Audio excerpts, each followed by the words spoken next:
J'ai pris l'exemple de trois opposants. J'ai commencé par Martin Fayoulou. Je dis, mais il n'a jamais reconnu les résultats des dernières élections. Comment est-ce qu'il acceptera ma main tendue? Moïse Katumbi était prêt à faire la même chose, ou il avait même fait la même chose, mais grâce évidemment à la pression des siens, il a accepté qu'il rentre dans les institutions, mais lui reste borderline. Joseph Kabila, n'en parlons pas.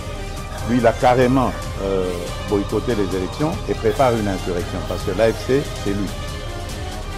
Je sais qui est derrière. C'est pas ma tête qu'il cherche, il cherche la tête du chef de l'État. Et qu'il sache que je ne vais pas reculer d'un seul pas. Très heureux, mesdames et messieurs, de vous retrouver dans le cadre de notre émission Tolobela Ekolo. Merci d'avoir choisi Balobela Peuple Télévision pour vous informer. Et d'emblée, j'ai dédié cette émission à Madame Pascaline Kassongo, Nenga Lobara qui s'est inzéto et inspiré Rabiso. Et je suis convaincu que Malobagno ça vous apporte des informations qui vous permettent de discerner ce qui se passe en République démocratique du Congo, ces pays en guerre, donc une guerre imposée par notre voisin le Rwanda, et les autorités se démènent pour trouver une solution. Merci à vous. Ceux qui s'abonnent à nous, il faut le faire le plus rapidement possible, au s'abonner, au liker l'émission, au commenter, like, au commentaire, et puis ça rabiso ngouya, et puis ça rabiso force pour toi qui est liboso, et tout temps à message malgré que tu répondras difficilement dans les commentaires ou dans l'émission, mais sachez que tout temps à kayango, et puis ça rabiso possibilité à mesurer température. Yamakambo Tolobaka, merci à vous. Et joyeux anniversaire à un frère, donc Béni Diafouka Kanda, les chauffeurs du boss. Mieux vaut tard que jamais, ils ont qui lobby, mais aujourd'hui, tu as récupéré en gros. C'est une grande famille, le Peuple Télévision, l'énergie que nous avons, la force que nous avons, la détermination que nous avons. Et Zaka Yabiso, mon côté, jeune frère Wana, Béni, des papas, donc Jérémy. Il y a beaucoup de gens qui contribuent à ce travail. Malgré Bomo Nakabangote, mais ils sont là pour nous apporter soutien, pour nous apporter réconfort. Et lorsque c'est leur jour de naissance, c'est Sengeli quand même, Tolo Bayango, Tolo Kisayango, Yohana, donc Béni Diafouka Kanda, jeune frère, joyeux anniversaire. Je ne connais pas, je ne maîtrise pas les vœux le plus profond de ton cœur, mais seul l'Éternel, Oyebi Kosonde Mite Mayabatu, Ayebi Oyo Zali Posa Mute Manayo, Oyo Sengiye, na jour anniversaire Nayo, Ako Kisayango, Apesa Nyonsu Ezangi pour que vous vivre la plénitude de la vie Nayo. Merci pour la personne que tu es, merci pour le respect, merci pour les soutiens, merci pour cette grande famille que nous constituons. On a vu que Nyonso et les gars qui malamu. Merci aussi à notre réalisateur Steve Kondé, un travail de titan, la régie pour que Nyonso et les gars malamu. Et merci à Pasteur Gili qui n'est pas vraiment en forme, santé qu'au dérangé, mais il répond à l'appel de la nation pour défendre son pays parce que l'actualité oblige à ce que ma commentaire balobela yango et binobola la kate ceux qui boyoki makamako le kanamboka na binoté pasteur qu'il est là malgré malade mais il est là pour répondre à son devoir patriotique. Merci d'avoir répondu à son invitation. Merci. Et merci pena ba nyonso ba ko sala na site ya maman Marthe Kassalou hein ba apportera biso pe soutien na moment où bazape wana bazola na émission. Courage à vous. Alors aujourd'hui mesdames et messieurs, nous allons parler de la République démocratique du Congo. Nous allons parler de ce qui s'est passé. Il y a un vrai faux envoyé spécial. Il y a président américain Donald Trump est venu dans ces pays.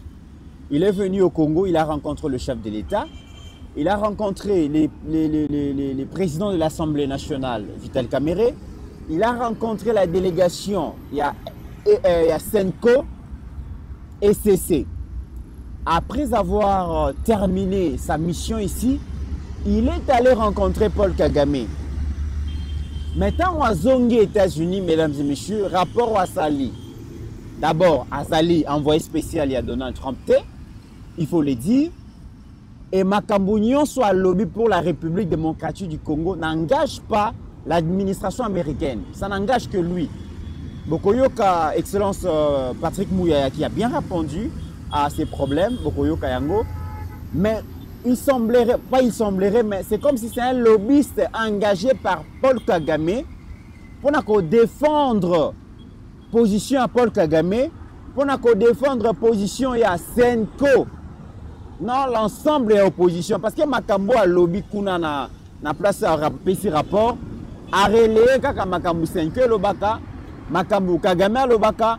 Makambo ba opposition, ba opposant nyonso à Congo ba lobaka. Mais c'est que le gouvernement congolais et PC qui est comme position a relé en côté. Comprenez qu'ils sont lobbyistes engagés par Kabila, Katumbi et Kagame. Mais la grande question, Torobé Talisolo, comment ces messieurs ont pu rencontrer le chef de l'État alors que le service est allé?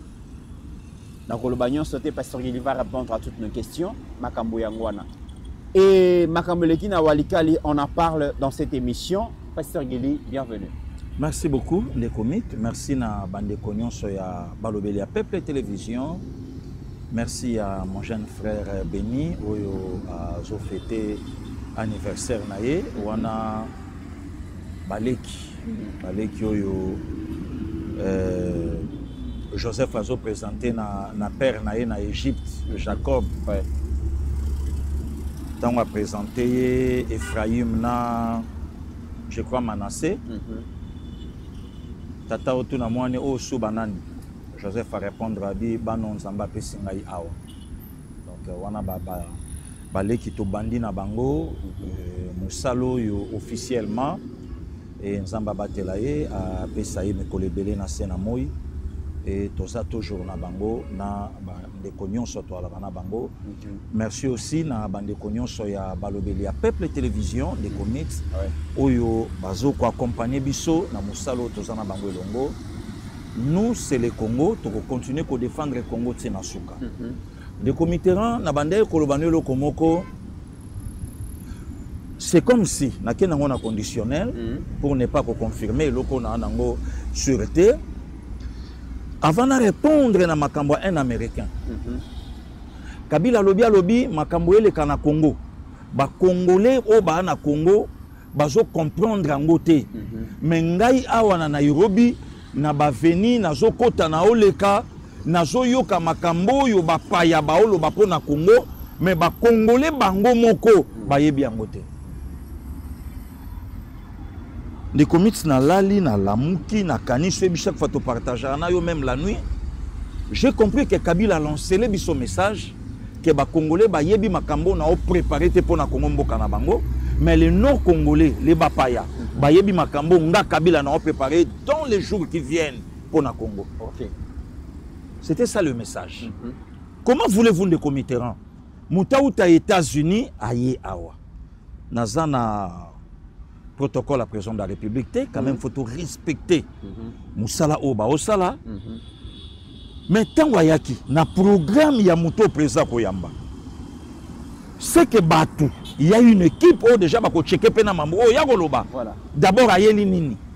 Et pas président, il y a nana mandaté, nana tindie, il y a na combo ya nani. Et position na ezali ni wana ezali sur le service de renseignement extérieur. Voilà, ambassade na biso aux États-Unis déjà ba checker que position na ye démocrate penchant na ezandenge ni pour na Congo pour na Rwanda et ce sont des informations il faut qu'on réunir en gros pour déposer na le comité là oyebini. Oyebi que il faut to batela tu sais que du Félix Antoine. Makambu il y a lobby ngabiso na États-Unis pour na ba minerai et ça na ba ka mibale officiellement ba sala lobby ya makasi Kabila Katumbi le comité lelo na cause la bon et ça analyse to mekato fungola Laurent Désiré Kabila l'autre cas président de la République pendant 3 ans et 8 mois na RD Congo Katumbi libanda. Il y a Congo, je dis bien, à Tchamakolawate. Au contraire, c'est son frère Katangende Mouta comme président de la République. Puisqu'à Tumbinde Komiterana, il y a Ayete, Yena Kabila, Laurent Rando. Babomi Laurent Désiré Kabila, Hippolyte Kanambe, Kazembere, alias Joseph Kabila, a commis président de la République. À Sali appel na Katumbi. Yaka. Le comité vraiment pardon. Hein? Donc, Namekana Loba vraiment. Fungola Pastagi. Fungola Panzanteke. Katumbi aye, Bayambani. mission accomplie. Aboya kopia o jekamine to leki. Zwa siko katanga. Mobimba. Mobimba. Merci ndeko Mix. Aboya kopesa yo fruit zwa nzete. Soko koteka, soko kolia, soko banda kobomba na ndaku yango wana. Ndeko Mitterrand tolongwe na makambo ya Katanga Katumbi na Kabila babebani. Non seulement pour na Congo, babebani parce que Gili na Ndeko Mitterrand babebani pour to weleli kopi na biso. Alors, yo le conseil président de la République, aux un monopole sur ngai bimao. Avant ya ozong selanga mbongo nanga. Poser la question na Kabila. Mbongo nyonso Kabila zanango. Azui ango kaka na 18 ans président de la République, toi ou tanango na famille pe famille nini. Question ka yango wana. Katumbi akeli banda ayebisi batu nyonso ke afundi Kabila. Secret ya la inango afundi alobi mutaboma na Beni Kabila, mutaboma na Lede Kasai Kabila, de insécurité na Congo, c'est Kabila. D'ailleurs l'incarnation du mal, c'est Joseph Kabila. Là c'est Moïse Katumbi. Mais un des comités là ya ba politicien en robe en soutane, ba sali lobbying. Oyo batwana ba salaka vingtaine d'années passées. Pour nous Laurent Désiré. Binom balé boko zala ya matata te. Qu'on renverse Tshisekedi du Félix Antoine et où ta kaka na binom balé. Le comité là ba tu vas supporter vérité ya mboana. Les gens ngoli kamba ko funda mutute parce que Gili fa kangama non. Ba tu ba sali ko pona ba parrain ba yebi place ba zoleli ko wana. Donc ça veut dire que Basango va faire réconcilier des étrangers pour détruire le Congo encore. Ndeko Mitterrand sur le plan professionnel, na technicien aussi. Na yebi ndenge ba discuter marché. Et ça na marché mususu Mitterrand c'est mon frère.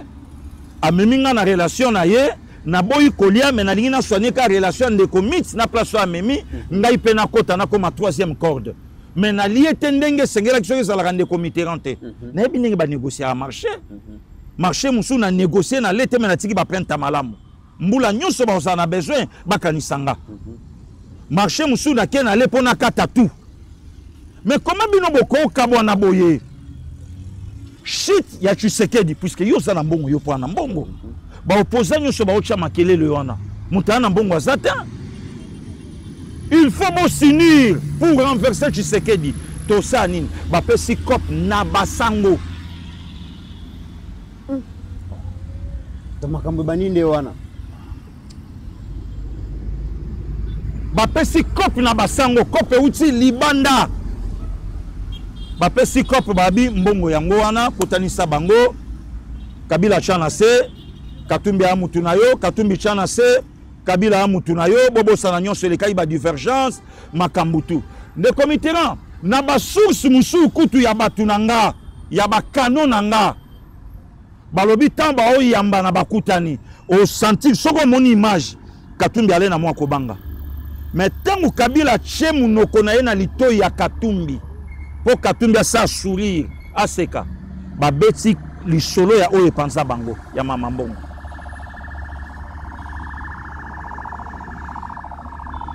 Babeti yango oya seki abomanoka ya moto tike seleki kutu na yoka abi atato kutani me mon argent.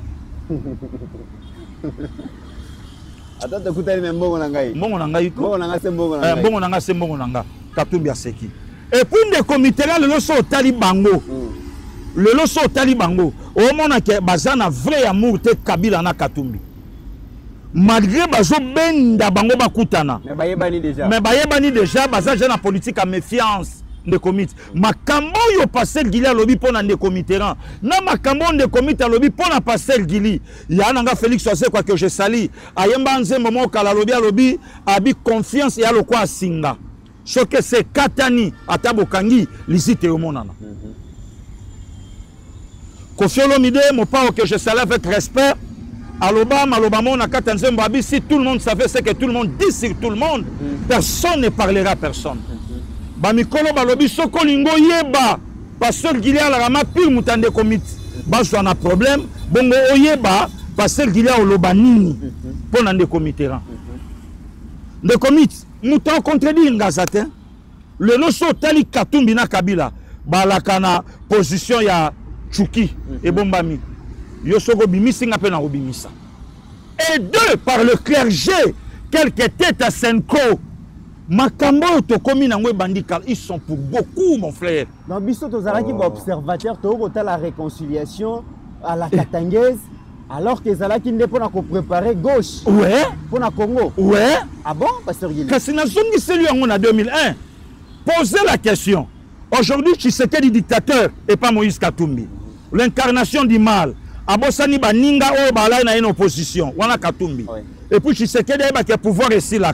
Lobi pouvoir tango ici là akanisa biso. Et aye babomi bosko tout naye. On le bien on pona Tshisekedi OK. Bon pour Laurent Désiré Kabila. Okimara pourquoi? Tout na de commit. Puisque le loba tu ba ngabala sa fachi libanga ya munene na kingo. Que fa démissionner non banda comme président Mbokeza Soumala Mouté batu na Katumbi. Hippolyte Kanambe ici au pays a travaillé lobbying Moïse Katumbi Libanda. Basali Koukou et Simbi Bayepa le désimmigré Bayokani Basama Nabango. Le comité na zongi na mamba américain batu na mibale balandi administration Trump bakesa lobbying na États-Unis. Babimisi mbongo ebele ba na Congo. Le comité na tobeta lisolo en face de nous. En face à présent Tshisekedi aza na une opposition ya batola. Donc bango bako sa réunion babi cop mo boy sengi to sala boy et au senga ba 5 milliards c'est rien. En espèces Kabila lelo à cause en a plus de 500 milliards. Sans compter ba entreprise, ba société, ba ndaku ba na habité na lo banini. Kabila anango Katumbi n'en parlons même pas. Après Kabila na Katumbi Moutalandi bango se matata pogno en termes de ça. Nala. Et il n'y a pas combo ya muto lelo a travaillé na président Tshisekedi à combien de milliards. Soit disant bateau babomi mboka. Le détourneur azate. Sokaza mutu mo akomelanga. Le problème est nini de commit. Bateau bana ba kano ya info ya opia. Na ba communication na bango, na ba com na bango. Bazwa ba belle-sœur na bango, ba beau-frère na bango. Bazwa contre chef de l'État izo yokana. Et ko yokana te puisque bango nenga zawana aza a dépendre na mutu na ye. Benile kinangati. Donc makamunyo so osala ngo ponanga na faveur nanga. Aibika le lovie so musale baby ba tcheke lika na mutu te mena okita. Po nzamba tche na nzela na ye na melakata ma ya pompe. Ndembo mona politique le ndenge sali. Ah, le batin? Alors, pourquoi? Ah, le batin? Un des comités, beti lobbying est simbité. Administration top, non, Trump, pardon, c'est bon. C'est comme des comités, tout canissa. Administration est conduite à misala au Trump, donc c'est-à-dire États-Unis, de Maison Blanche, baya kotinda mutu. Les comités, bibiso na relations internationales, balobi, il n'y a pas de cadeaux. Il n'y a pas l'amitié concernant les États. État et vivaka kaka na ba intérêt. Définition il y a relations internationales yango wana. Ko gagner nini yo ko gagner nini to suka kaka wana. To fanda wana. To sololi. Sikoyo Congo a proposé États-Unis. Yebisanga. États-Unis au banda koboya ce que États-Unis a moni intérêt na ye na kati sur base de quoi? Ah nango pe besoin.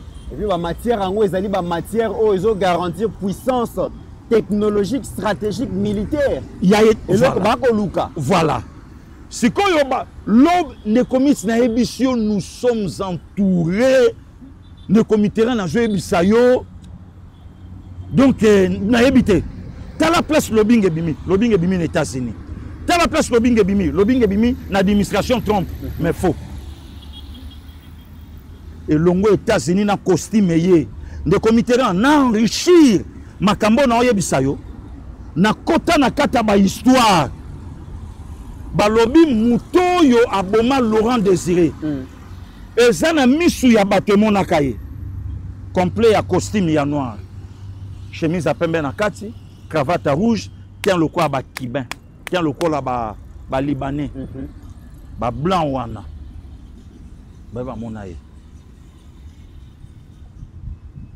Il paraît qu'à côté même na mutuka ya président et que nda ko joyer à côté laisser passer à côté. Il paraît aussi, je ne confirme pas, selon ma source, oh, mais il fallait Mitterrand na ya kota. Mais mutu à côté boye, et ça Mitterrand première réaction, le président congolais ngaka sala a télémanakiti ba kangana na ye na nzoto. Pourquoi ba falsifier le biso histoire? Pourquoi ba bomber la biso li solo? Première réaction, Laurent Désiré Kabila nga sa tête. Oh, mais c'est qui? Balle na genou, balle na estomac, balle na cou. Ba fabriquer même na le vieux Émile Mota. À ça koufi hein. Ba fabriquer na vieux Émile Mota. Alors bien lobby, tu as là qui na bureau na présent, tu as travaillé par rapport à Mamba Yaoundé. D'ailleurs, dernière balle oyo et côté présent dans notre bimi et aussi sa course dans na canapé au ngana fandaki. N'importe quoi. Bien Moutazagi témoin chez Nabatika qui est pour nani. Hein? Parce que témoin oculaire. Au boye, au clair. Et puis assassin abimi. Et puis il était Moutagangi na Swahili qui a babomi musée. Donc fallait pas fabriquer le général Edi Kapend Makambu que le général Edi Azoya Amoni Rachidi Azokima yango kokima ngona balabala. Un des comités. Kokima ngona balabala que no babomi musée. Et même scénario lelo. Ozomona batuwa na bazobeta sur tous les plans. Des comités lelo ezanango ya kobombate. Kabila oluka Tshisekedi na butu, azolukaye na Moyi, azolukaye na Mandoki, azolukaye na infiltration, azolukaye. Donc na ba domaine tout. Bemba uti koloba awa tango azalaki liboso ya bandeko ya ba étudiant ya UPN alobi que ba engagea même batu babo ma président de la République babo mananga ibemba mais makanisi na bango ko simba te parce que nzamba zali bemba dit ça. Mais il y a bemba to kamwate na élection il y a 2006 après. To kamwate de comité rang. Bemba biba mutu ya président plusieurs fois. Le bateau ba ko rejoindre biso na politique ne batu ba yebité et likonaye saboter. Hein? Ba préparer même swing à l'époque na COP ya Mamba Bemba. Voilà des comités rang batu ba ye mutuaye pardon que soi-disant aye spécial à Donald Trump. Accueilli à Tamboli papa allez akiroloba makamnaye. Oh lobbying il y a Joseph Kabila na Moïse Katumbi. Mais mokonza risqué pasteur Gili. Mutu ya bongo ya kokutana na président apesi mbota koti na bureau na ye na casquette ya envoyé spécial ya président Trump akutani pena mokonzi akutani d'ailleurs photo bozomona yango wana akutani na président de la République basololi après accueilli akutani bongo na Vital Kamerhe après accueilli akutani na basango na ba pasteur donc Senko ECC. Et puis tango alongwe wana accueilli akutani bongo na président Kagame boko mona yango wana mais na 2024 déjà pasteur Gili konda ko la sa photo ya Ronnie Jackson azalaka déjà habitué à Rwanda ye wana na ou monsieur Olivier ou azali ministre affaires étrangères ya Rwanda. Donc c'est quelqu'un qui est engagé, quelqu'un qui est payé, soudoyé par Kagame pour ternir l'image du Congo et puis qu'on vante Kagame. Tu comprends na makambo lobi après. Mais c'est ça le comité. Kasi makambo yango omoni na beteli yote na sali moi synthèse ya ndenge bazwaka Laurent Désiré tout jusqu'au place na komi. Ba service bon na ebité nde basala musala na respect na bango. Mais ti mutu ya bongo alekana. C'est grave pasteur Gili. Abimi akoti akei ne komite to koki koloba eloko moko ya mabe pona président na sote komela ete mais bokebi nde komite.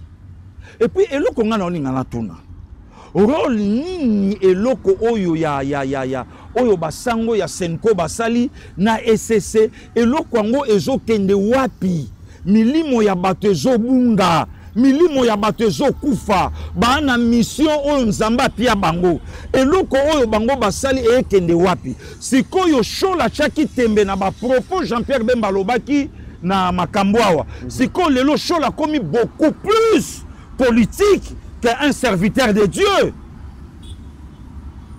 hein de Mitterrand donc parti A ya Senko ezwa agrément na bango c'est le ministère de l'Intérieur je ne sais pas de Mitterrand puisque ça devient maintenant compliqué et comme si ko inquiété tout au contraire de Mitterrand nous sommes dans un pays laïque où le catholique tem na monopole réveil tem na monopole islam tem na monopole bango nyonso baza ego et pourquoi les lombo cannabiso et comme il peut ça eloko yo sens moko boye botika bakende mais de Mitterrand monte zo pela mukie OK moment lobby ba service à mboka et ko luka et arrêter lokoyo mungongo ekotelema ya pas la démocratie au Congo biso luka ito sala boye voilà maintenant le président Tshisekedi na batuna ye bachebo bango ba na agenda na bango ba na plan B na bango na motema ya chole akotika laka kolinga jamais et puis d'abord c'est un menteur un pécheur chola qui na poto lo bakeno batindi bango na président de la République mais chole na OIA alobi rien à voir avec le président de la République et ça initiative na bango parce qu'on de Mitterrand to s'attendre ni na bateau très bien hein très bien to s'attendre ni na bateau. Pourquoi les lois bato baolinga ba même sa président Tshisekedi loko la démocratie et ko banda mba liboso na Congo ke mutu nyonso ana loko osala mutu nyonso ana likamba oloba mutu nyonso ana likamba osala mutu nyonso ana likamba koloba so bato batuni non c'est la démocratie tandis que bamboka oyo bango ba okumisa il y a pas la démocratie mais ba oluwango très bien bakei et pas Kagame ba komisie bate pa ya fait dengue sochocho na ngambu bakumisie le comité là ya oyambinga ilelo jeudi 27 hein jeudi 27 mars 2025 awa et pas vieux au Tchumbe national cardinal et l'oiseau totalisé 49 ans dans l'OD depuis le 25 mars 1977 le cardinal Émile Biayenda et yebisanga lelo tangu bandeko wana bavandi baosolana sasu ayebisa bangoni tandis que pana mon cardinal ata kufa na Masasi je crois enterré na basilique Saint-Pierre na komati kuna na telema likolo voilà des comités non donc ce sont des bêtises oh lelo mutu nyonso akoya aoloba na koma mboka ba opekisa ete mais bato ba olinga baloba pona président il faut présenter la batuni ba ko loba pona ye voilà n'importe quoi. Et pasteur Gili tokota sikoyo na maloba oyo monsieur Ronnie Jackson a lobby tokozwa réaction au gouvernement tokozwa réaction à l'ambassade des États-Unis mais pour boyoka makamba lobby vous allez comprendre que c'est un monsieur qui a été engagé par Paul Kagame Kabila et Katumbi pour salir l'image de marque de la République démocratique du Congo sachant que sera accueilli à lobby biloba loba administration Trump va renoncer à partenariat proposé voilà or eza lokuta la position et ambassade pasteur Gili voilà mon balé Ronnie Jackson les faux vrais envoyé spécial il y a Donald Trump pasteur Gili a lobby le comment a lobby a bandi a lobby que il y a liboso a lobby que Makambozo le Cana Est la République démocratique du Congo entre autres raison nango ezali que l'autre fois l'est de la République démocratique du Congo est appartenir à Rwanda. Donc ça veut dire que Nord Kivu na Sud Kivu na ba une partie à Maniema et appartenir à Rwanda. Yango wana ils ont créé un problème majeur. Le appartenir à Rwanda. La population bazanga bwana kuna bazalaka dans un premier temps Rwandais, Bayana Congo, il y a certainement Kagame a défendu ces anciens populations ou peuple rwandais Togo Loba ou le Loba comment va tout Congolais. Vraiment, c'est bizarre. Donc, Kagame Malobo, Kagame Lobak. Comment parti SARD Congo et Koki ezala na Rwanda, bon Rwanda réclamaka, tandis que Rwanda a botami après Congo démocratique. Donc le Congo existait déjà. Le comité au Sangata Mikolekoya, na ya kosala historique, ya kwenyon soana lokola nazo ye kolango, na ya ko expliquer yango bato na télévision. Mais c'est archi faux. Au contraire des comités, et zande na kati ya ba clause oyo ezopelisa moto lelo. Selon ba clause ya 23 mars 2009 que parti est ya Congo ezala sous l'administration ya Paul Kagame. Voilà la vérité des comités. Que Goma, Bukavu, ba kote nyonso na mutu nyonso zala kuna azala na se ya makolo ya Paul Kagame. Et c'est comme ça que ezala pendant 4 mandats de comité na yaloba na plateau. Et quand le président Tshisekedi est venu au pouvoir, a lobby NON et déclenchement ma camion ce salami. Comment un blanc peut mentir boye? Des comités en parlant ça. Ce que lobby bon on a mais quand on a réfléchi na Bousso Bananga, puisqu'il est plus intelligent que moi. Problème à ces bandits officiellement depuis octobre 1996. Mais plan machiavélique, il y a Rwanda est bandu depuis 1972. Depuis 1972. Avec président Nabango Yaliboso Grégoire Kaibanda, avant Juvenal Abiyarimana aya na pouvoir na Rwanda en 1975. Yebisanga, le comité en 1972. 12e année, il y a indépendance, il y a République démocratique du Congo. Et je crois, 7e année, il y a pouvoir, il y a Maréchal Mobutu. Et en 1972, le président Tshisekedi a 9 ans. 9 ans, le président Tshisekedi. Mais Rwanda a déjà un plan machiavélique, comment envahir le Zaïre dans les années qui viennent. Mais comment il peut dire ça? Hein, des comités. Comment les longs mutako, les canatelés en blanc? Tu sais quoi? Les comités sont catholiques, balobaka, o yazana mato ya koyoka yoka, o yazana motema ya kobomba bomba. Yoka les comités na sabande ko ba Hollanda biso. Soko landi mundelo mambalobi. Olandi Paul Kagame, le Rwandais. Olandi Joseph Kabila, le Rwandais. Olandi Moïse Katumbi, tantôt Rwandais, tantôt n'importe quoi, je ne sais pas. Olandi Badeli Sesanga ba Martin Fayulu. Conclusion, bango nyonso bazolinga ba affaiblir le président Tshisekedi. Conclusion aussi, bango nyonso bazolinga ba faire montrer dans le monde que le problème du Congo c'est le président Tshisekedi. Or en réalité, le problème du Congo c'est le président Tshisekedi. Pourquoi? Le président Tshisekedi a boui avant dans la table moko na babomi ya Congo puisque bango victoire na bango ezalaka na kata négociation. Quel que soit. Ben négocier avec un Rwandais, le comité a 50% réussite. Si comme bango nyonso bazuli loba moko bo tia pression, bo fixer que c'est lui le cause. C'est lui le problème.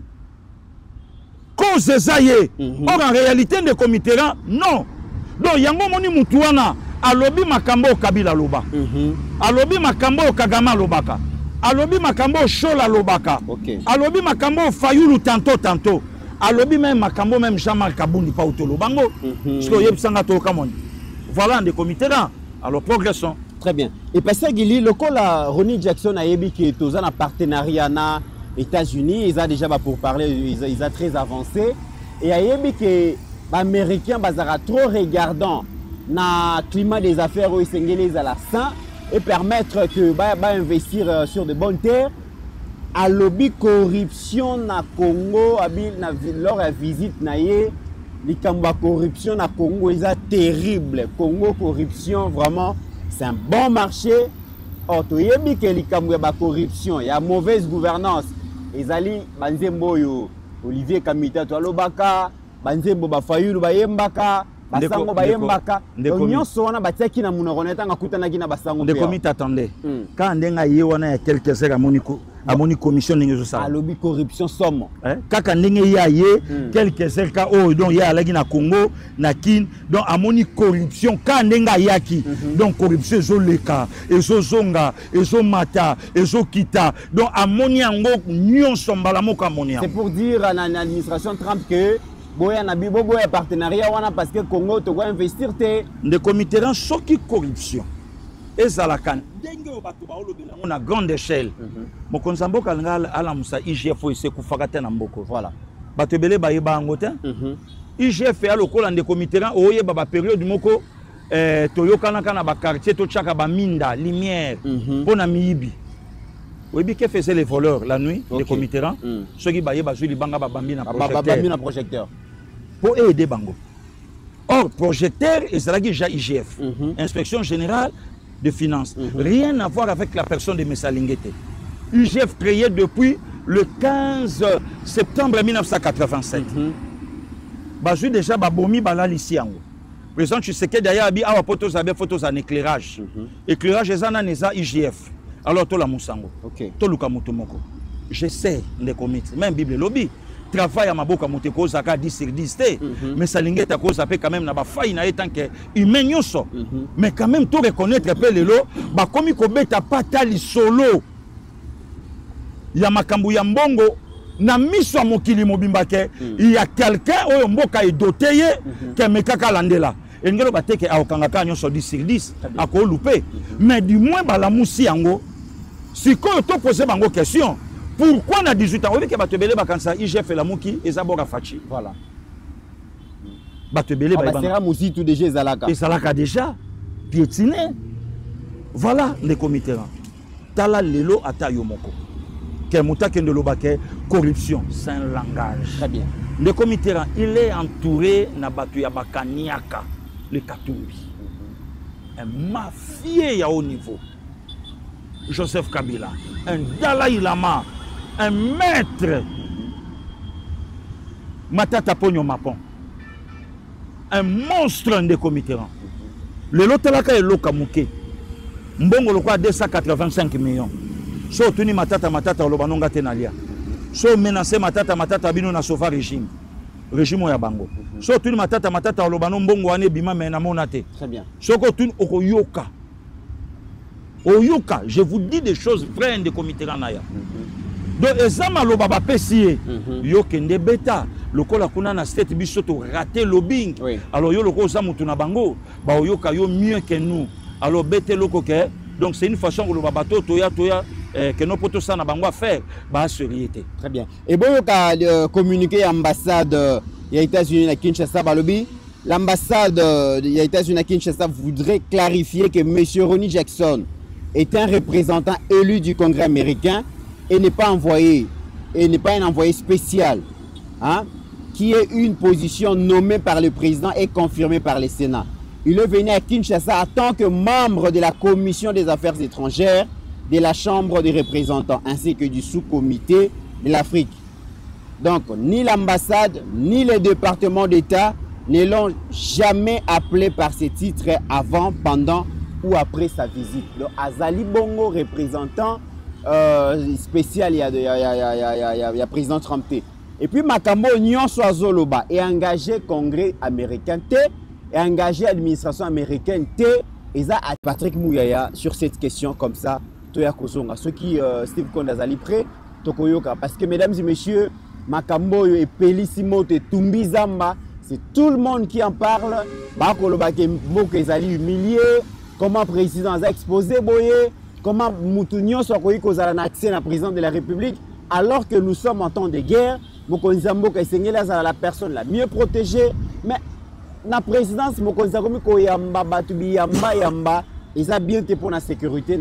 Tout le monde a quand même Malobaya porte-parole du gouvernement par rapport à M. Ronnie Jackson. Congressman Johnny, mais je pense que l'ambassade américaine a réagi aujourd'hui. Que ce qu'il a dit relève de ses opinions personnelles.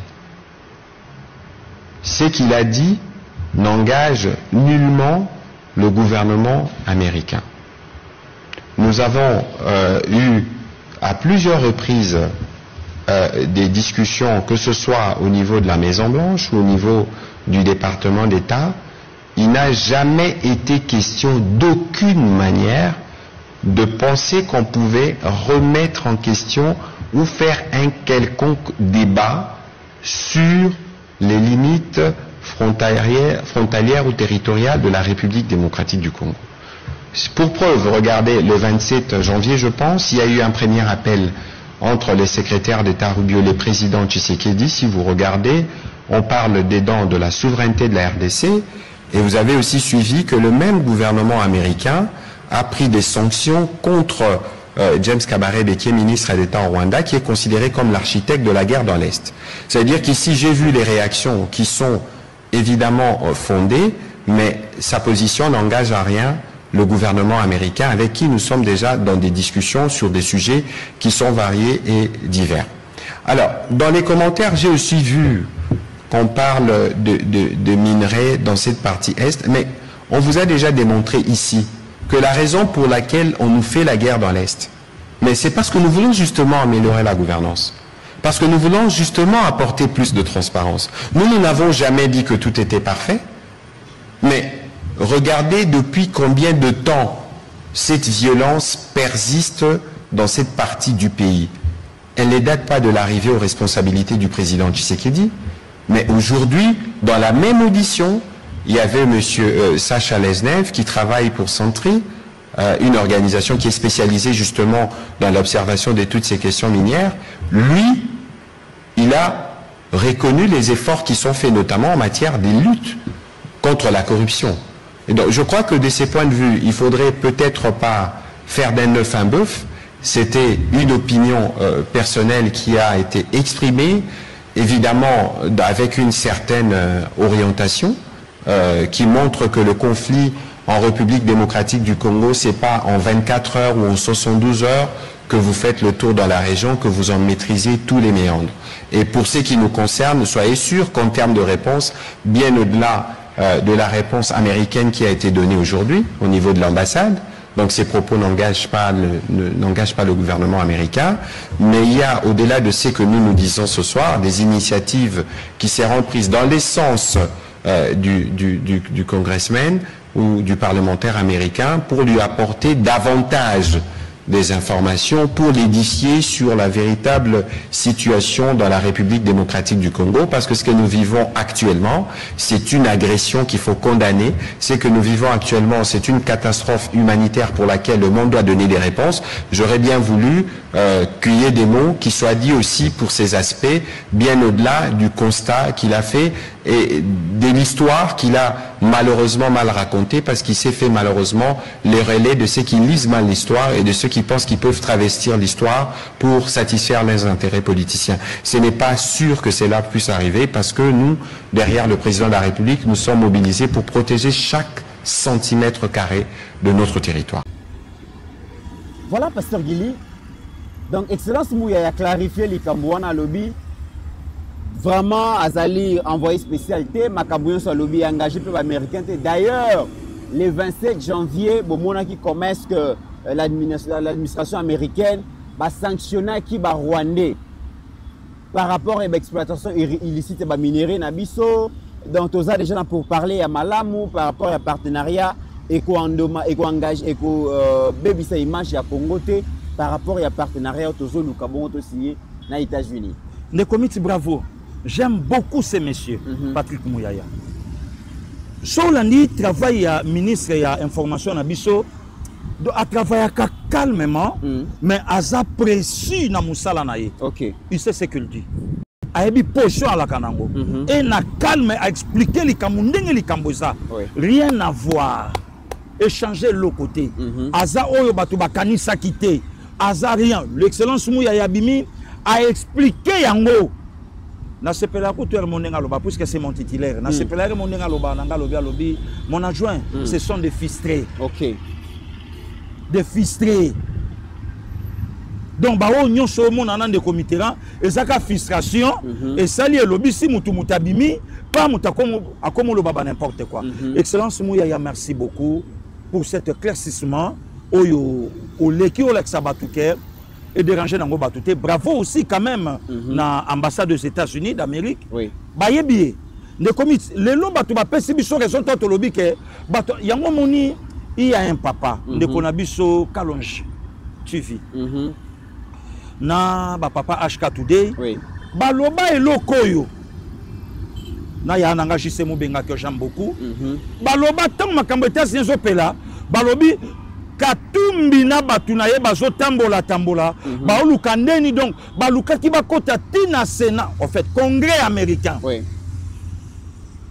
Baboua ka mauvais sort ya Congo na kati le quoi bayebi ke bango bato ala beaucoup plus na pouvoir et que ce balobi administration Trump koyoka et ko bandeni ko sala le comité rang zéro heureusement l'excellence Mouya ya passe à la télé pour na ko expliquer biso ya ko yebisa biso que il y a rien ça n'engage que yé États-Unis biso ba pour parler ezali o tozanango pour to comme na clause ya ba makambo yo tozo zela biso moko. Donc problème ezali que Pasteur Guili sur le plan diplomatique le chef de l'État a frappé tellement fort et na soldat naie Thérèse Kaikwamba.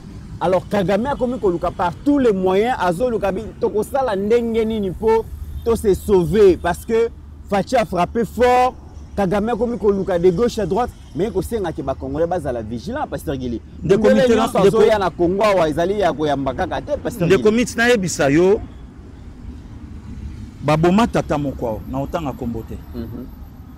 So tuni batu nyonso o baloba ike biso pe tozana banquette na biso to sala.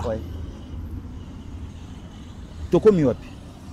Bravo na papa Firmin Mvonde oya loba ki alobi na yoka so muta lobate. Voilà. Wapi tanga sala i rapport ya makambo nyonso.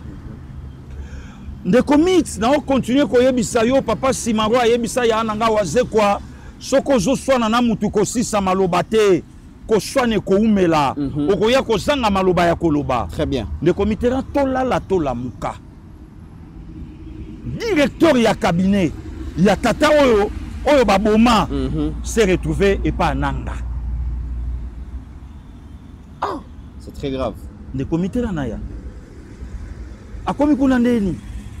Netinga mande na vandi mabo inde comité ran. Ce balobi même nzela na rejoindre bango. Neti nzela ni na banda okende. Parce que bato ba okende ba yebi nzela comment? Hein? Ancien directeur ya cabinet ya papa Chérubin okende. Oyebi ni nde comité ran? Ba bomi mutu.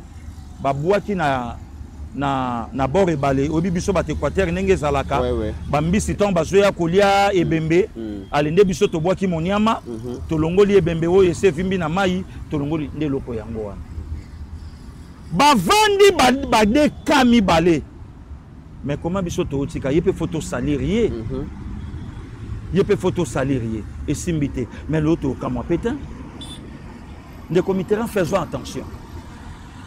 Bato basala cop à Laurent Désiré kaka bato oyo pe lelo ba osala cop ya Fachi mais tu sais qu'il ne mourra pas tu sais qu'il y a une mission et non un mandat. Le Pasteur Guili lelo boye tozolo ba ceux qui makambo ezo évoluer à l'international au niveau de la diplomatie c'est parce que ba Congolais baté les oui donc comment on a tout remercier bande kwa diaspora ou bah qu'on l'embâter pour continuer bon pour maintenir la pression na ba marche pacifique bah ça la groupe de pression pour faire valoir donc la version congolaise des faits à Makamboye Koleka mais sur le terrain Pasteur Guili bah qu'on les la balobi UDPS ngala esili UDPS puissance esili UDPS a commis distraite UDPS a consala sur le côté puissance de feu à UDPS à balabala et c'est là qui est mon dans la minute oyo tant que tu récupéré de Gomaté tant que tu récupéré Bukavu tant que tu récupéré Bunagana et c'est là qui vraiment l'ambassade oyo ya ba pays ya Occident oyo Isalia il fallait to ningisa kayango quand même na ba marche pacifique sans ba casse même ba marcher ça là Pasteur Guili curieusement UDPS comment on a yangote IDPS qu'est-ce qui se passe Ebisa Dissonant? Non, tout solo là il y a pas longtemps na un vieux avant à Rotterdam je crois Jean Bosco auto parler dans un problème. Le comité en un mot, dans le Baka, que nous sommes fragilisés à l'interne. Il peut se fragiliser. On a Kagame et les sous. Selon là, fragilisé. Dans les Camerounais, il passe à Guili. Pouvoir aller à Bino. Il y a un lobby fragilisé. À l'interne. Les lots vendus. Tous les abouts, il y a au Panzan. Fragilisé. Dans le Baka Bongo. Est-ce qu'en ces moments. Sombi. Ndambo bato to kwa ikoloba oya za na ministère kuna liaka oya za pa autorité bo aliaka et moto na mtaota la place kwa na yebi maka basombi biso lelo to fandi de comité rang yo tuninga question oyo ngai pe fona loba puisque de comité rang biso to bato yo to zwaka oyo bato baloba na biso mais lelo sentir ma que non message ekoti président Amekatala bato ba oloba pona ye na télé même atteint na réseaux sociaux non mais c'est grave de comics n'attend président la net président pexaneti nani oyo volontairement le quoi ba biso ba pasteur Gili fachi avanda na poto baza na kisasa na la gomme tobima to tumba président retirer signature fachi a retiré le lot fachi président de la République. Il faut présenter là. Pourquoi les lots de comité bazolinga ba isolé Tshisekedi? Le président de Nazarano n'a pas sa bateau yaye au bakena na samabele. Le comité ngaza analyste. Ko détacher nga les lots de comité na ya na kozala pasteur Gili oyo naza le loté. Ba mama Monique Bake. Bakulutu Jackie Lunga Bake, Bavie Mukendi Bake, ba Monseigneur Bake, Baya Jackie Lunga Bake, Bavie Gilbert Mundela Bake, des comités d'émission de piliers. Bakei. Et c'est là une façon de détacher mon konzamboka na noyau na yatika la selle. Des comités kanisa lelo. Ce qui le vieux Gilbert Mundela a laki auprès de la président de la République, ne ba fouti mon sousou, excusez-moi les termes. Le vieux Gilbert. Ne commit tout kanisaka que ce qui Monseigneur Gérard Moulumba, par son âme, Azala. D'abord évêque, Yami Balé Papa. Bandé Batala nan boina chaud les comment. Puisque chaud la zano évêque quitté. Hein? Ne commit. Nani asala ba makambo yo to samba. Ne commit na oyebisa to samba. Donc c'était une façon il y a qu'on fragiliser mon konzi. Ne commit ce qu'on c'est le comment Bible loba. Yo kana ebisa yo. La profondeur attire la profondeur. Oyebiso ki elo comment ba dio comme la mutu to batu. Ce qui va prédenter elandaka. Neti ba mawa tuna batu ba kufela, moi j'ai connu ça dans ma famille autour de Holanda. La succession ba bengaka. L'objectif est là qui c'est d'atteindre Tshisekedi. Ba américain ba kiti na Pakistan. Ba yeko luka Usama. Tant ba koti na ndaku babomi mututu. Dernière chambre otoyo Usamaza à comprendre que ne komita la ranase aza soute. Mundela abi Usama telemi abima Usama likolo militaire américain assez. Oyebi que un militaire américain simba arme à Santa Makeno akutani na Usama Shkoyeyo. Mundela sali commentaire, ça fait plus de 10 ans aucun américain a vu de près ou de loin Oussama Ben Laden. Le comité américain n'a soka betaka Oussama ne bandeli anga bomaika na entrée à chambre. Bandeko to sala na bom makambo même ya nanga Jean-Louis en contredire natin. Ya nanga Bibert Chimbalanga en contredire. Pourquoi yemo kwa zwa ki froid abi yete atikali na arme. Moment où ça m'a déplacé pas, beti à côté. Donc, à Kenda Obomele na kata ndako. Na kata chambre wana. À Santaï Katikali isolé. Le comité n'a pas son frère, Fachi c'est un élu. Et les akate moto ateyaka. Makambuchi seke dia kute na ngona pouvoir na ye. Le comité t'imagine na vandaka na yo ndemo vandaka nanga na perdre yo to o perdre nga brutalement na kotika na nga pe musalo. Ata Covid ngo ezalaki ba série wana même ba sokolaki mokonzi ya mboka. Na lobby. D'ailleurs il y a des sources bien introduites sur ba ko yebisa biso que il y avait une stratégie pour dépouiller les chefs de l'État na ba vrai nyonso bazala pembeni na ye en termes de stratégie politique, en termes de planification. Le vieux bâtonnier Mukeni. Le comité là, joie maman Monique Kitoko. Hein? Le loa. Et le comité là, tola la tola muka. Monsieur le président, faut attendre là-bas. Oh. Mais il fallait pas le bangoton, monsieur le président, il fallait attendre là-bas, on va le retirer signature. Pourquoi Batoupan Baba que le bano retirer signature? Et nous ça bien. Il fallait Batoumoussou Souba les cas. Tangu Kinshasa ezopela bato poto ba Holanda biso goma tombe muto obenga biso kende musalama ya miso etangaye mususu alobi meya na poto goma ezana est Congo musuku ta koma pe goma te a se retrouver na États-Unis na ba Europe muso akoma te ngana de comité to komi yango plusieurs fois mais biloko na table boye déjeuner na table boye aoko kate goma etombe miso bakenda bouloté.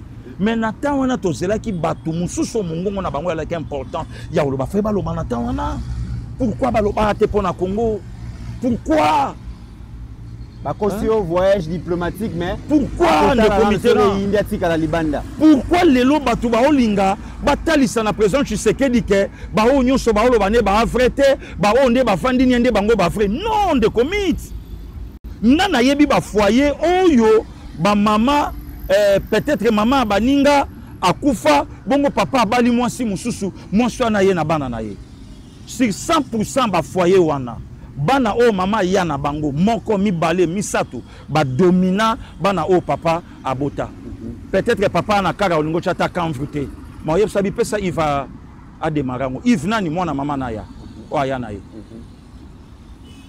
bana oyo biso tobotami na papa na ndako mama na biso akufa longwa libala to alaka bazoba to alaka miibi oya bien oyo mama ya na bango oyo mama ya na bango nde batu ba alaka bien le comité ce qui se passe actuellement na mboka na biso j'ai comme l'impression auto tuna ngango on dirait bano yo ba communicateur ba na tina te on dirait ba combattre IDPS ba na l'autre côté zala beaucoup plus na ba oyo mais ba o lelo ba na l'autre côté ne batu ba tombola ki mungongo na 2018 Fachi retire signature to bundaka te pona Fayoulou le changement c'est Martin Fayoulou même coalition FCC cache ceux qui chef azora courage ya kopanza yango c'est parce que balabal ezalaki balabal était le maki pourquoi nous interdire aujourd'hui à Olobate mais ba leader musu ba oloba bana bango ba finga présidente ba leader musu lelo ba oloba ne comité rang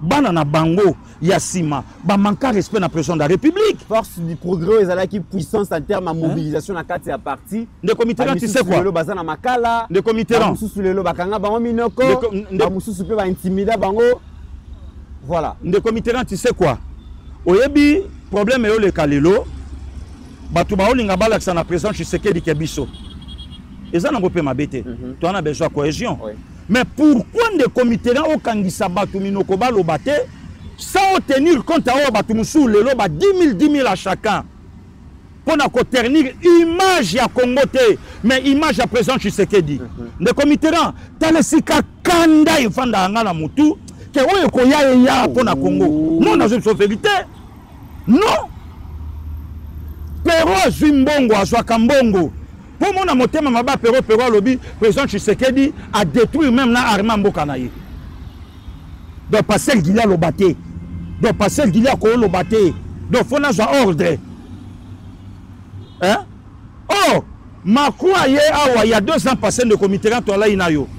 Macron lobby biso te batuto empêcher bino pendant au moins plus de 20 ans. Pour organiser armée na lobby plus de 20 ans. Pour organiser armée na binoté. Mais un aventurier de mauvais goût a télé à lobby, tu sais qu'il dit à détruire armée. Quelle armée tu sais qu'il dit à Koutaki?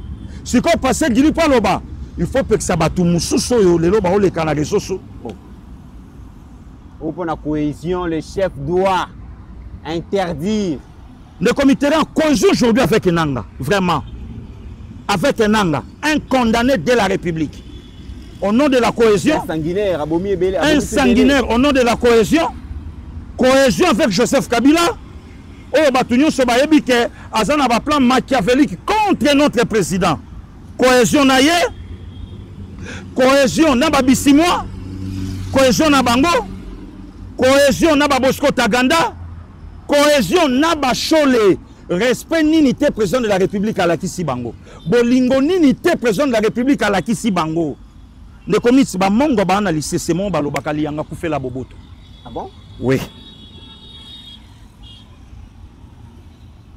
Excellence Guy Londo a contredire Ngaïté. Nkana nanga baromètre a contredire Ngaïté. Beaucoup la kalosa ko eli yanga ku fait la boboto. Ba mongo ba analyser c'est moko balo bakayango wana. Lianga ku fait la boboto. Ya nanga Philippe Bolombo a contredire Ngaïté.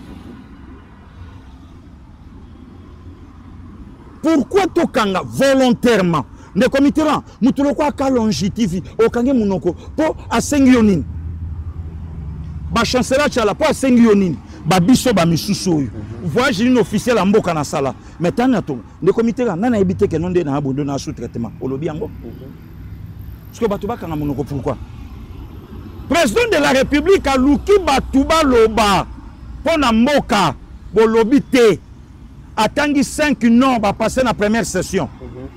Alors, le cas de Monica, récupération cause à la province, président Payo Kapebiso, comme ça, na Union nationale Tokota. Même Moutabanda qui initiative, on a besoin de président qui a commis qu'au déranger. Même besoin qui a initiative, on a besoin de déranger. Même comment déranger. Loba Bemba, ceux qui m'ont lobby, bon, Loba Bemba, comment déranger patron à Bango. Ok, patron à Joseph Kabila.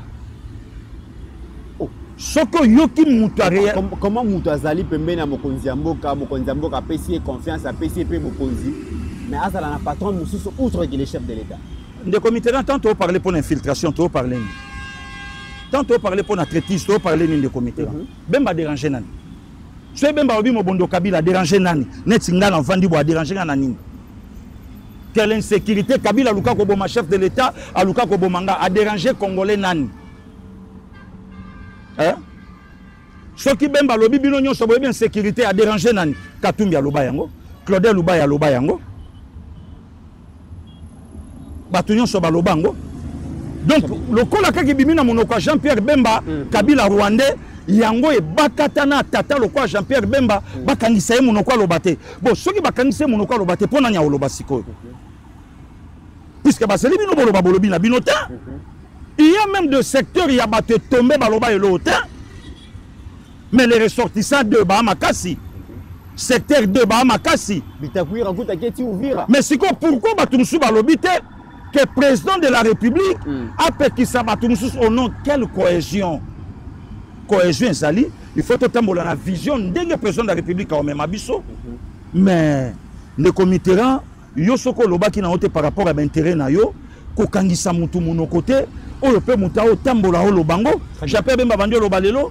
Jean-Pierre Bemba Longwa de aéroport Angiliti Stade 20. Un certain, je crois, 27 juillet. Jean-Pierre Bemba ya a tellement mela moulangi ya mai 1 litre et demi à Bandi Koloba. Awa na Kisasa. Jean-Pierre Bemba Bandio Lobalelo. Jean-Pierre Bemba Bandio Lobabanda Kalake armée ya Congo. Kabila Pesango Rwanda. Jean-Pierre Bemba Bandio Lobalelo. Bon, ceux qui m'ont appelé dans Maloba, Jean-Pierre Bembaté, il y a lobby Nikas. Très bien. Un des comités là, ceux qui ont appelé dans Maloba, oh Jean-Pierre Bemba, oh Lobaté, ils ont dérangé cohésion. Bon, il y a lobby Nikas, il n'a place à Jean-Pierre Bemba. Non, les comités. Bah, quand t'es bisoka aboité, nous soutenons le président. Si ça barre d'aujourd'hui, tu continues à verset biblique, on frappera les bergers, les brebis seront dispersés. Très bien. Babiso ba msuto na na mikanda na potote. Le comité peut-être félicitations, j'ai fait mon travail. Travail au Botinda Inga de faire endormir le président, c'est ça ce que j'ai fait. Alors Kotananga. Très bien. HD, c'est la photo ya basango na monsieur Ronnie Jackson wana malembe tezo atterrir. Parce que les photos dans zo mona basango na mitu na ba voyage ba ko sala. Na nazo futa billet d'avion, na nazo futa hôtel, na nazo futa restauration. Non, on peut ça perdre. Parce que c'est quand même te comprendre. Et puis, naïbité Senko et c'est comme une institution de la République. Ça veut dire que ceux qui m'ont payé, m'ont conduit et c'est les banques peut pas y. Qu'est-ce qui se passe finalement? Les communes photo 4, bon, dans ce senga, n'a vraiment un monopole. Oui. Mais le qu'on fait katana, c'est dangereux dans Oyebisayo. Le comics Nambo Kanabiso et Loko Moko Nano et Salamate na initiative à Basango et Simba. N'a pas sous mon amour. Qu'est-ce que comité? Quel est le Moutalo Banango Lobi? Non. Déjà dépassé 50 ans. Naza Jamukolo na Tata. Il y a une vidéo. Il y a Chikito Mouchachino que je salue avec respect à Maman Sylvie. À Tindelinga, président Kassavou Bazo parlait déjà pour la Est et la République démocratique du Congo. Le cause documentaire m'a été l'examen. Depuis tant depuis tant de comité Naya. Président Kassavoubou décédé aujourd'hui 56 ans. Mais Azo parlait déjà dans l'Ikambouya, l'Est de la République démocratique du Congo. Le comité le 4 octobre 1973, Maréchal Mobutu, dans son premier discours, dans la tribune des Nations Unies, Azo parlait déjà d'un humoriste blanc. Abima Nabukavu, Ami Lobela qui est celui le président et la caméra, les journalistes sont fixés vers lui. Mobutu Alobi, si un noir a joué à Salango na poto, beaucoup traité dans des traqués mentales. Oui. Comprenez? Maréchal Mobutu en 1971. Je crois que c'était le 16 juin 1971, na Notre-Dame, non, na Saint-Joseph, il y a Matongé. Maréchal Mobutu a bandi guerre, na Joseph Albert Malula Ngalula. À l'époque, je crois que c'est là Paul VI.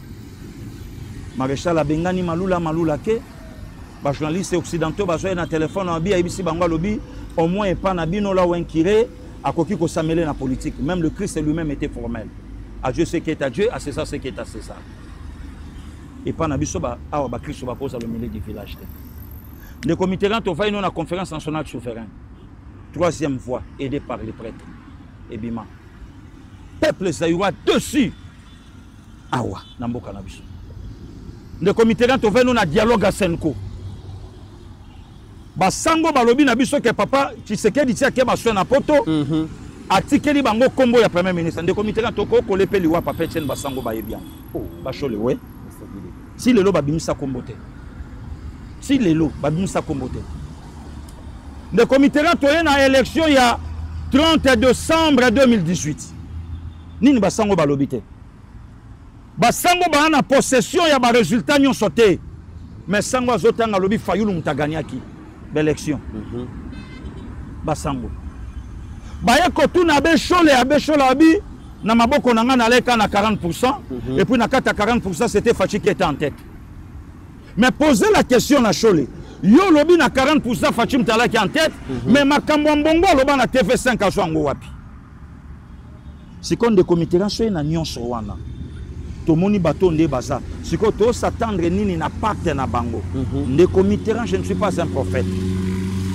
Na ebi ke pas Chole ngaku na osalata semi nini semi nini lettré donc ngaku tu semi osalate semi lettré nga vraiment do na osalama donc il est très panaye ne comitera kotika ba ventilier o ne lokoyo. Monsieur le président de la République, je crains béton, je crains que lobby grâce pe silaka nous sommes pas pesa moto mo Congo ce moto oyokate. Na lobby te que président de la République a oyokate. Mais faisons attention na batoyo. Modèle bateau ba okendele ndeko Mitterrand. Batoyo ba décider il faut basila na fachi pour basala plaisir na batu na bango batinda bango. Batoyo ndeko Mitterrand bana mission na nzela na bango fachi kwe ya lobby de clé ou de force.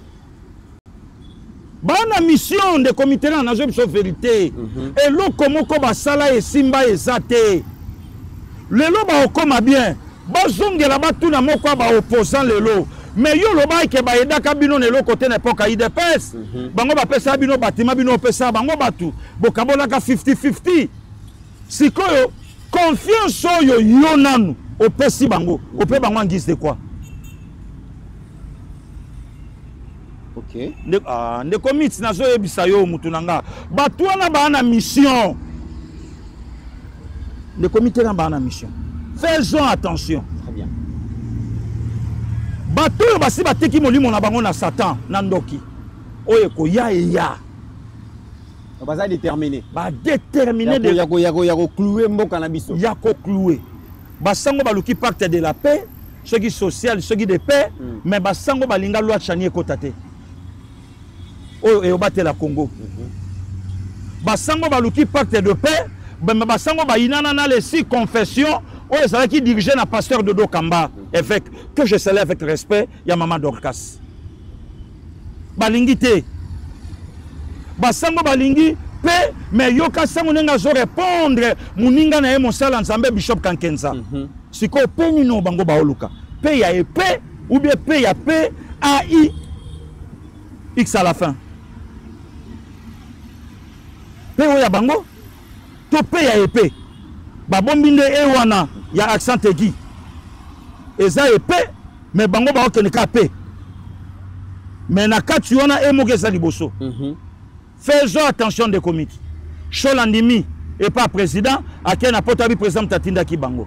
Bon, au nom de la cohésion, toujours talent des comités, na boy lobby, invitation est encore balancée dans les réseaux sociaux, que Pasteur Guili contre l'initiative du président de la République. Mais Pasteur Guili content, puisque le lot, ce qui Pasteur Guili a perdre Fachi, vit dans quand même na 51 ans na nango. C'est na 8 ans ya okimate, na so pétan okima. Mais bamsu ba ambassadeur ya ozoye na ndaku na famille et batelier et bombier lobby au nom il y a langage venimé na bango à continuer encore musala. Donc ceux qui n'a lésé mutu alimbisangai na lobby ka au nom ya Congo. Donc je ne suis pas mandaté par les pouvoirs mais tant que patriote na moko portion na nga ya koloba yango na lobby. Très bien. Mesdames et messieurs, ce qui se passe à Walika les centres Boyebi que Mokonzi Mboka Zaki na Doha, bakutana na Kagame, ba décréta qui basenga qui donc babenga on cesse le fait immédiat sans condition, retrait à mouvement terroriste na Goma, na Bukavu et bien dans d'autres endroits. Eh bien, ba terroriste on a ba ko respecter cesser le feu. Webi ke bazwa ki Walikale et na Walikale tozana aérodrome ya Kigoma, Steve Konda ko lakisa, bokomona yango wana. Mais depuis un certain temps, ils ont un avion Goma, ils ont Rwanda, ils ont quitté l'aérodrome à Kigoma pour renforcer la position du mouvement terroriste M23. Donc, position en matériel, mais aussi il y a des soldats. Les navettes, les autres, les mamakasi, FRDC, dans le but, mais qui ont respecté le fait le temps que pour parler et avancer. M23, bazoyo kate. Aérodrome ya Kigoma bazui yango eza pona ko renforcer capacité na bango en homme et en matériel.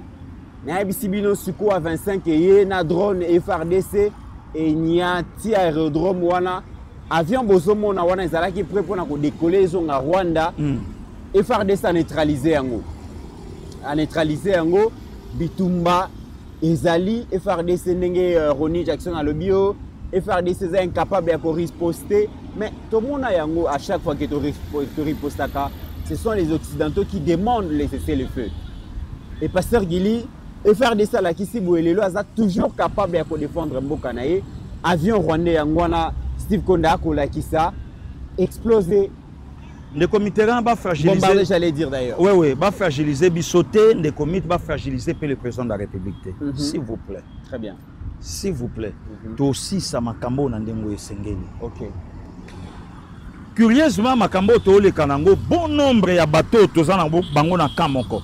Pour ne pas dire il y a le président. Et puis bateau baza autour de la présidente. Mais bon nombre ya bateaux tozana bango kamoko ba vrai na Bissoté. La vérité. La vérité, le comité rana ya. Donc, c'est la vérité face à un Rwandais qui vient occuper les sols les terres congolaises, Pasteur Guili. Est-ce que eux, la vraie, eux, la faux? Est-ce que eux, eux, la pouvoir? Ils allaient les eux, pour que tu récupères ma. Mais le problème est ça, le comité. Le problème est ça que le président Tshisekedi Moutaobat, tous ces opposants, tous ces politiciens, na balangage na bango zoyo kawana. Bana bango na posa te kemboko ezana kimia, bango bandi na posa bango pe bakota na pouvoir basala pe makambo na bango. Le comité je crains na lobby yango na conditionnel. Na obanga. On dirait batu musutu na bango na droite, baza connivence malamu na bato ba na gauche. Ba bien. Ba soigner ka. Très bien ba soigner. Pour affaiblir le président de la République, na ba discours il y a le kuta. Ozomo na motolo kwa mtalo ba mamba malamu.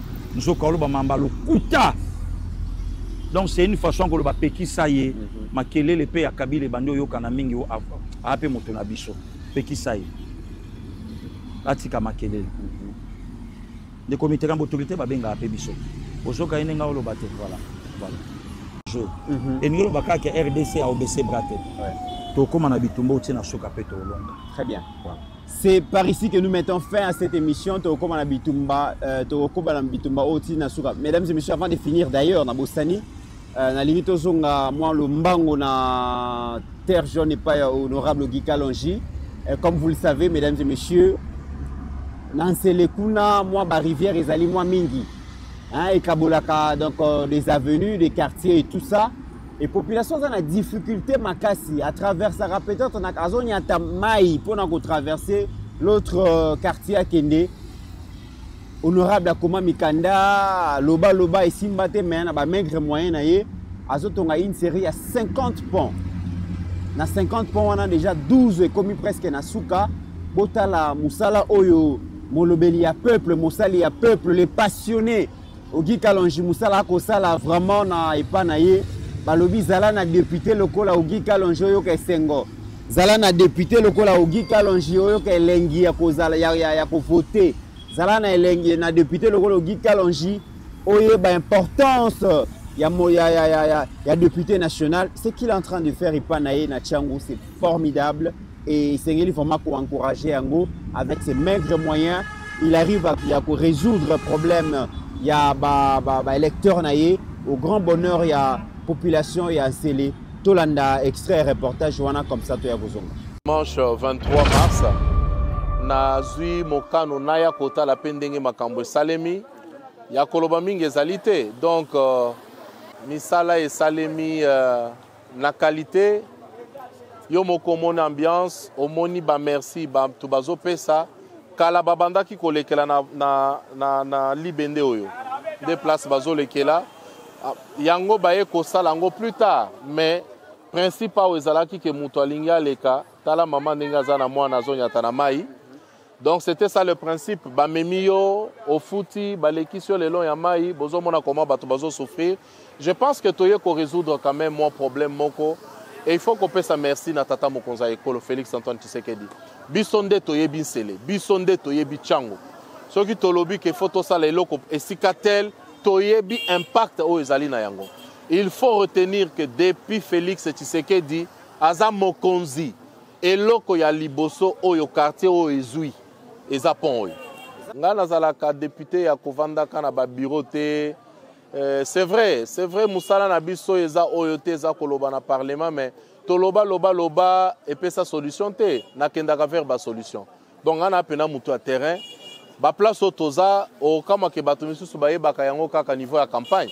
Mais moi je vais te rappeler que na sala campagne awate na boya exprès koya ko sala campagne awa parce que condition bato babando sale kolekela na lobaki na ko sala campagne te jusqu'à ce que je vais réaliser promesse ya monter mananga ezalaki kotongela bango eloko ba commerce ezali ozomona ndenge tout ça bato bazoleka na biloko na bango ainsi de suite. C'est pour dire que pour résoudre un problème, donc, Nazana Esengo. Maintenant, Tozo s'est projeté vers Babisika Misusu, Oyo, Toko continue Malembe, pour Nako Tongamboka Nabiso. Na minute Oyo, Mokonza Mboka, il faut avanda Biso, Tobanda ko représenter Babisika Nyonso. Awana Eko Sala, Bamoni Nani. Bamoni Mokonzamboka, Bamoni Kalongité. Et ça, c'est très important. Donc, il ne faut pas binobo zalaka bana ya kovanda kolelaka tout ça, non. Et ça, na solution misu c'est ça mike.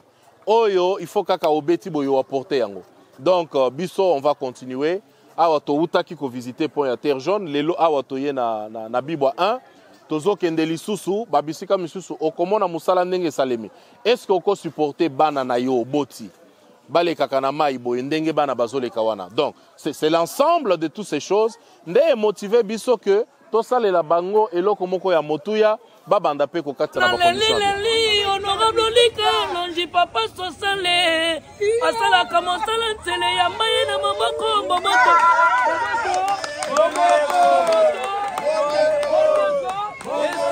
Honorable Lika, longi ya kangantele motema mobimbeza na yo. Yoko porter abayembi azo yembela yo e papa asala kalobo ko pesa ka bakata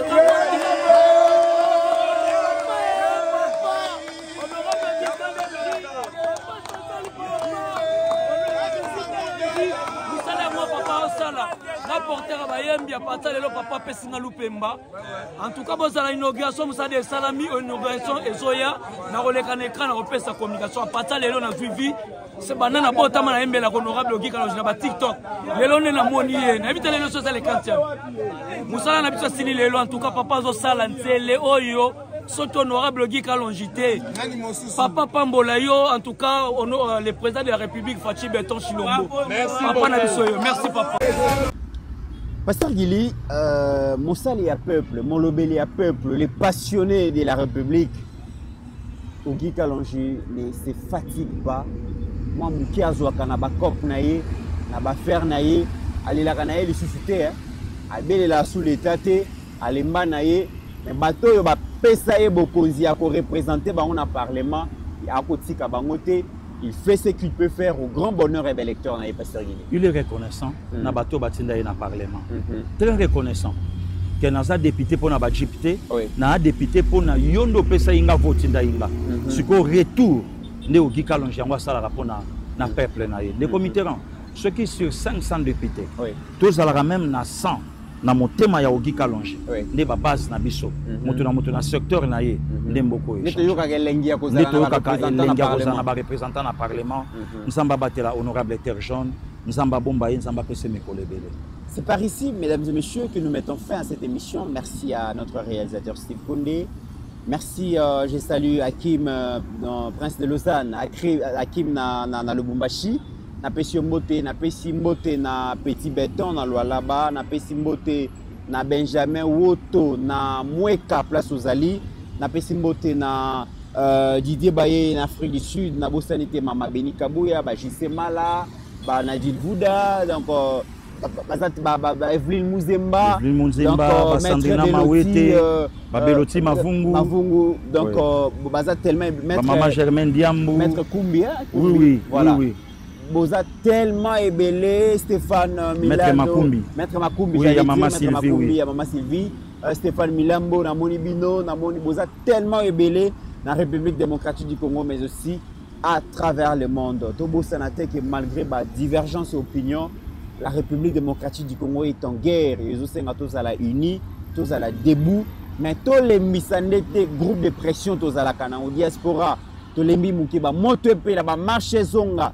Tant que tu as récupéré Gomate, Bukavu, Massicité, Bawalikale, en tout cas, il faut continuer dans cette pression et que ça l'a bien et qu'on permettre à ce que tu renverses. Et d'ailleurs, je vous informe qu'il y a 3 jours, il y a Pamba, Madame Thérèse Kaikwamba, Azalaki Bongo na Burundi, Azalaki Lobi na Tanzanie, Lelo Azali na Afrique du Sud, pour vous dire que le président a l'invité, l'offensive diplomatique continue pour que la version congolaise soit vraiment comprise dans Batu Nyonso.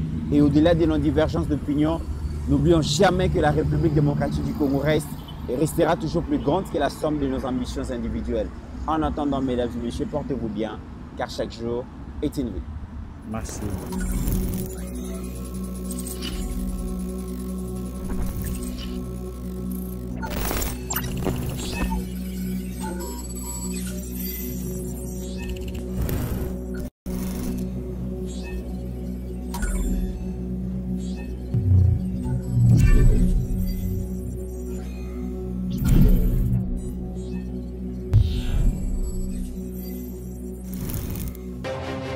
J'ai pris l'exemple de trois opposants. J'ai commencé par Martin Fayoulou. Je dis, mais il n'a jamais reconnu les résultats des dernières élections. Comment est-ce qu'il acceptera ma main tendue? Moïse Katumbi était prêt à faire la même chose. Il avait même fait la même chose, mais grâce évidemment à la pression des siens, il a accepté qu'il rentre dans les institutions, mais lui reste borderline. Joseph Kabila, n'en parlons pas. Lui, il a carrément boycotté les élections et prépare une insurrection. Parce que l'AFC, c'est lui. Ce qui est derrière, c'est pas ma tête qui cherche, il cherche la tête du chef de l'État. Et qu'il sache que je ne vais pas reculer